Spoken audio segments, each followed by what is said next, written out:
येत्या 16 मार्चला राज्यसभेसाठी निवडणूक पार पडणार आहे आणि याच पार्श्वभूमीवर बिहारच्या राजकारणात गुरुवारी 5 मार्चला एका युगाचा अंत झाला असं म्हटलं तर काही वावगं ठरणार नाही। गेल्या 2 दशकांपासून बिहारच्या राजकारणाचा केंद्रबिंदू राहिलेले सुशासन बाबू म्हणून ओळखले जाणारे नितीश कुमार यांनी अखेर मुख्यमंत्री पदाचा त्याग करून राज्यसभेची वाट धरली आहे। ज्या राज्याच्या राजकारणात नितीश कुमार यांच्याशिवाय पाऊलही हलत नव्हतं तिथे हा नितीश नंतर कोण हा प्रश्न उभा राहिलाय।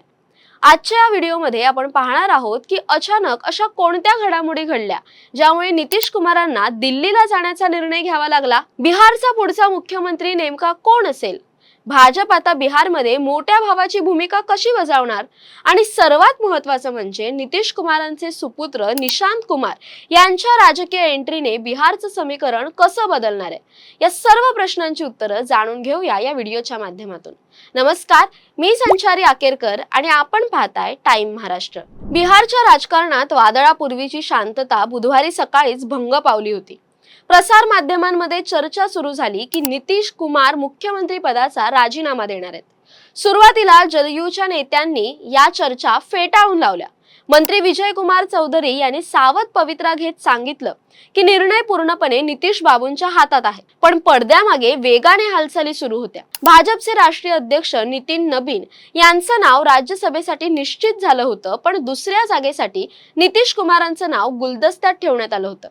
गुरुवारी सकाळी 11 वाजता नितीश कुमारांनी स्वतः एक्सवर पोस्ट करून सर्व शक्यतांना पूर्णविराम दिला। त्यांनी जाहीर केलं की ते राज्यसभेसाठी अर्ज दाखल करतायत। विशेष म्हणजे केंद्रीय गृहमंत्री अमित शहा यांच्या उपस्थितीत नितीश कुमार आणि नितीन नबीन यांनी सोबतच अर्ज दाखल केला, ज्यातून एनडीए मधील एकीचा संदेश देण्याचा प्रयत्न केला गेला। नितीश कुमारांनी हा निर्णय का घेतला यामागे 3 प्रमुख कारणं सांगितली जातात। पहिलं आणि सर्वात महत्त्वाचं कारण म्हणजे त्यांची खालावलेली प्रकृती।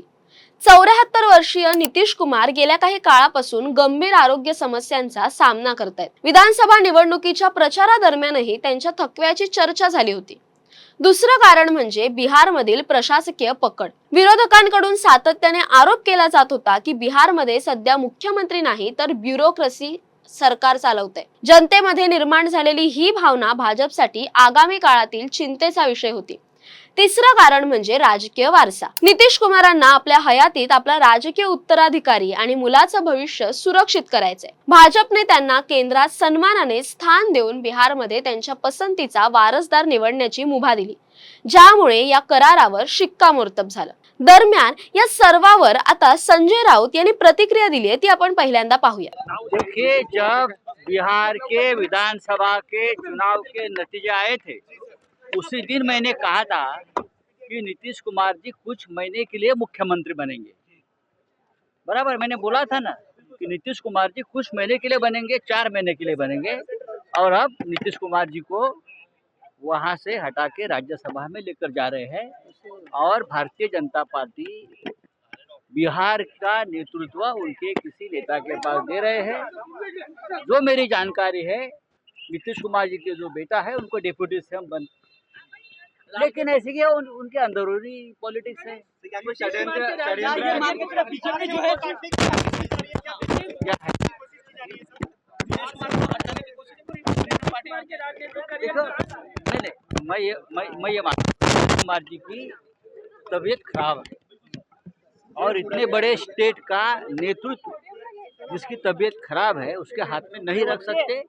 The interest of state and in the interest of nation अगर ये निर्णय हुआ होगा तो ये निर्णय का स्वागत कर। संजय राउत म्हणालेत की मला माहिती होतं की नितीश कुमार हे फक्त 2 महिन्यासाठी मुख्यमंत्री असणार आहेत। आता बिहार विधानसभेच्या 243 जागांपैकी एनडीए महायुतीकडे सध्या 202 जागांचं प्रचंड बहुमत आहे।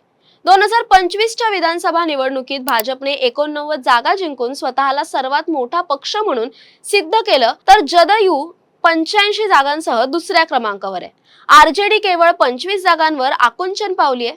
या संख्याबळामुळेच आता मुख्यमंत्री पदावर भाजपचा नैसर्गिक दावा निर्माण झालाय। 2 दशकांपासून धाकट्या भावाची भूमिका बजावणारा भाजप आता बिहारमध्ये ड्रायव्हिंग सीटवर येण्यासाठी सज्ज झालाय। बिहारमधील ओबीसी आणि ईबीसी वर्गामध्ये स्वतःची पाळंमुळं अधिक घट्ट करण्यासाठी भाजपला आता स्वतःचा मुख्यमंत्री हवाय, जेणेकरून उत्तर प्रदेश प्रमाणेच बिहारमध्येही पक्षाची पकड मजबूत होईल. नितीश कुमारांच्या राजीनाम्यानंतर 5 नावांची सर्वाधिक चर्चा आहे. त्यातील पहिलं नाव आहे सम्राट चौधरी. सध्याचे उपमुख्यमंत्री आणि कोयरी कुशवाहा समाजाचे मोठे नेते. आक्रमक नेतृत्व आणि संघटनात्मक कौशल्य यामुळे ते भाजपची पहिली पसंती ठरू शकतात. त्यानंतर नित्यानंद राय, केंद्रीय गृहराज्यमंत्री आणि यादव समाजाचा चेहरा. आरजेडीच्या यादव वोट बँकेला खिंडार पाडण्यासाठी भाजप त्यांना मुख्यमंत्री करू शकतं. दिलीप कुमार जयस्वाल, बिहारचे उद्योग मंत्री आणि वैश्य समाजाचे प्रतिनिधी. भाजपने त्यांना प्रदेशाध्यक्ष म्हणूनही संधी दिली होती. प्रशासकीय अनुभव ही त्यांची जमेची बाजू आहे. चौथं नाव आहे निशांत कुमार, नितीश कुमारांचे चिरंजीव. जरी त्यांना मुख्यमंत्री केलं नाही तरी त्यांना उपमुख्यमंत्री म्हणून जदयूचा वारसा त्यांच्याकडे सोपवला जाऊ शकतो. 5वं नाव आहे विजय कुमार चौधरी, नितीश कुमारांचे अत्यंत विश्वासू सहकारी.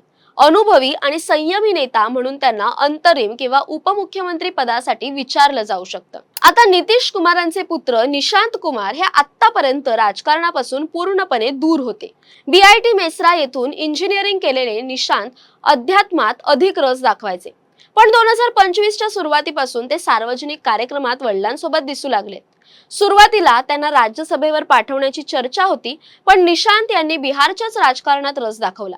नितीश कुमारांनी आयुष्यभर घराणेशाहीवर टीका केली असली तरी आता आपल्या पक्षाचं अस्तित्व टिकवण्यासाठी त्यांना आपल्या मुलाला पुढे करावं लागतंय. निशांत यांना उपमुख्यमंत्री करून सोबत विजय चौधरींसारखा अनुभवी नेता दिल्यास जदयूचा जनाधार टिकून राहील, अशी नितीश कुमारांची रणनीती आहे. नितीश कुमारांचं राज्यसभेत जाणं ही केवळ एका पदाची बदली नाही, तर बिहारच्या राजकारणातील एका मोठ्या सत्तांतराची नांदी आहे. भाजप आता बिहारमध्ये पूर्णपणे वर्चस्व गाजवण्याच्या तयारीत आहे, तर जदयू आपल्या अस्तित्वाची लढाई निशांत कुमारांच्या नेतृत्वाखाली लढणार आहे. येत्या काही दिवसांत नवीन मुख्यमंत्री शपथ घेतील तेव्हा बिहारच्या विकासाची दिशा आणि राजकीय समीकरणं पूर्णपणे बदललेली असतील.